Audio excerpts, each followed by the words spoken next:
Sveiki, sveiki. Ačiū, kad stebit mano kanalą ir prenumeruojat, ačiū, kad spaudžiat patiktuką, ačiū, kad komentuojat, kuo nudžiugins mūsų rytojus. Labai gražios šitos kortos, na, jos dvi norėjo būti kartu. Tai ir paimsiu.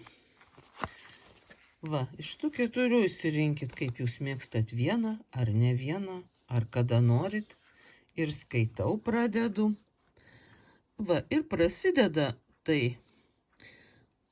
Pirmam variantui tenka iššūkis. Na, toks. Kažkokia galbūt, na, kova. Varžybos, rungtynės. Žodžių mūšis, minčių mūšis, nuomonių kova. Kažkas turės kitokią nuomonę negu jūs. Jūs norėsit savo nuomonę apginti ir gerai padarysit. Ir tai gali būti tiesiog kaip žaidimas. Jūs tiesiog galit susisėsti prie stalo su draugais ar artimaisiais ir žaisti žaidimą, stalo žaidimą. Arba ne stalo žaidimą, arba kompiuterinį žaidimą. Tai irgi kova. Na, kokia nors kova gali jum patikt. Jūs būtinai laimėsit, žinoma, kitaip aš čia nekalbėčiau.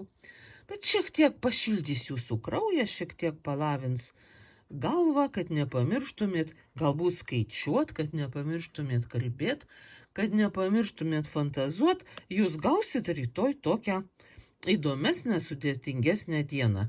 Jum viskas patiks, jūs mėgstat iššūkius, jūs turite energijos, jūs mėgstat kovas ir mėgstat tas kovas laimėt. Tai taip ir bus.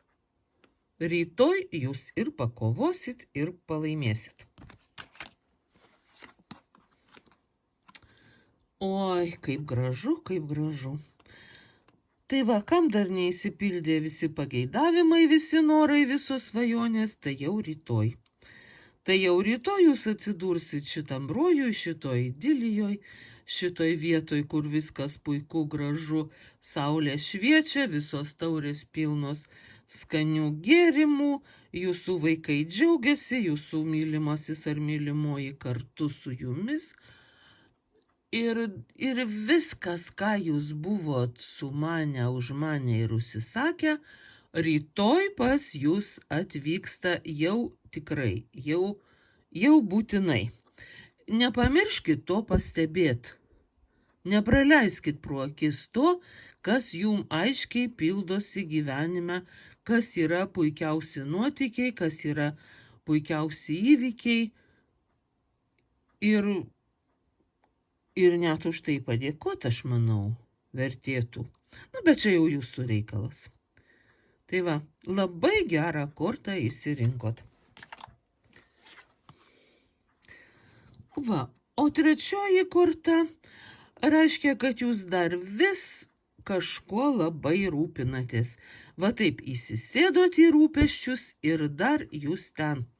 Ir jūs dar vis nepavargstat rūpintis, kai pradėjot prieš šventes rūpintis ir naktim nemiegot. Taip ir tebesirūpinat.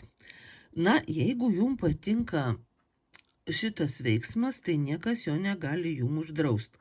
Čia nebijokit, čia nieko baisaus, čia už to lango visiškai puikiausiai graži užuolaida ir niekas, ne už lango, ar čia kažkas panašaus į grotas, tai nėra grotos. Tai yra tiesiog tokia būsena, kai jum tarytum uždrausta atsipalaiduot. Aišku, niekas jum neuždraudė, čia jūs patys taip susitarėt su savim, kad aš turiu rūpintis, aš negaliu džiaugtis. Aš geriau dar šiek tiek pasirūpinsiu, nes man labai patinka rūpintis. Tai va, kol jum patinka rūpintis, tai jūs ir rūpinkitės. Bet tada, kai jūs jau nutarsit, kad jūs jau viskuo pasirūpinot ir visus viskuo aprūpinot, galėsit įsitaisyt patogiai į šitą va fotelį. Matot, koks geras fotelis. Ir atsipalaiduot. Čia jau jūsų reikalas rinktis. Aš tik paskaičiau kortą. Tai, žinokit, tokia Na, tokia įdomi diena jum ateina. Ateina tokia diena, kai jūs jau nutarsit, kad rūpesčius reikia jau išjungti. Ir greičiausiai jum tai patiks. Tai va.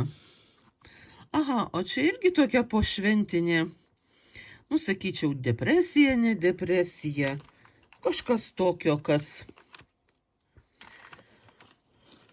Tad 3 taurės apvirto, bet žinokit, dar 2 liko už nugaros. Jau tos išgertos, viskas, jau ten nieko nėra. Ir dabar, žinokit, arba jūs stovit ir žiūrit ir dar gailitės tų taurių, to gėrimo, kuris jau baigėsi, arba jau ne. Bet po švenčių, žinokit, visada toks užeina, toks ne tai, kad liūdesys, bet truputėlį toks nuovargis, toks tuštumo jausmas, viskas jau atšvesta, viskas jau išgerta, viskas jau suvalgyta, skrandy dar kažkoks sunkumas, galvoj tuštuma. Tai taip, kad dar galit šiek tiek ir paliūdėti, jei norit. Aš nieko prieš.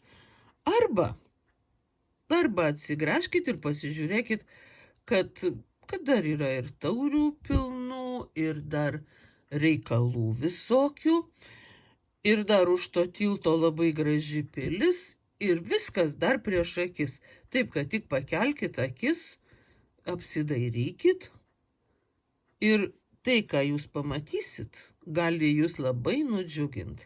Bet kol dar norit žiūrėt žemyn, tai jūsų reikalas, jūsų niekas negali įtikinti kitaip. Arba žinot ką, jeigu jums nepatiko toks liūdnas mano pakalbėjimas, čia nėra liūdna korta, čia yra pasirinkimo korta taip pat. Tai va, jūs galite atsukti filmą ir pažiūrėti iš naujo ir išsirinkti kitą kortą, ir išsirinkti tą, kuri jums labiau patinka galbūt. Bet ir vėl tai jūsų reikalas. Bet aš manau, jūs pakelsit tas akis, jūs apsidairysit ir jums patiks tai, ką jūs matot.